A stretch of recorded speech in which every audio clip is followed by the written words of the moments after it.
Once upon a time, there was a young man named David who felt lost in life. He had no idea what his purpose was or what he wanted to do with his life.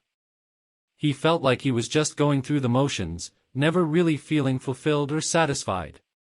One day, David decided to visit a wise old sage for advice.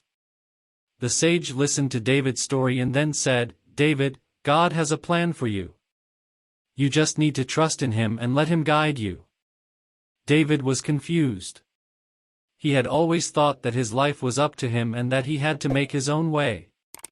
But the sage explained that God has a unique and special plan for each of us, and that if we trust in Him, we will find the path that is meant for us. So David decided to put his faith in God and started living his life with purpose. He found a new job that he loved, met the woman of his dreams, and started a family. He realized that everything was happening just as it was meant to be. Years went by and David became a successful businessman. He never forgot the wisdom of the sage and continued to live his life with purpose, knowing that God was always guiding him. One day, David was faced with a difficult decision.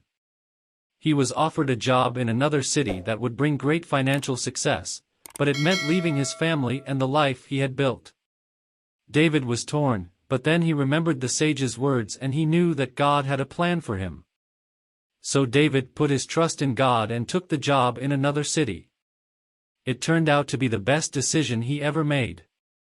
He was able to use his success to help others and make a positive impact in the world.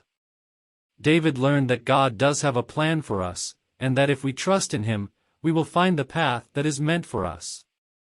He lived the rest of his life with joy and purpose, knowing that he was exactly where he was meant to be.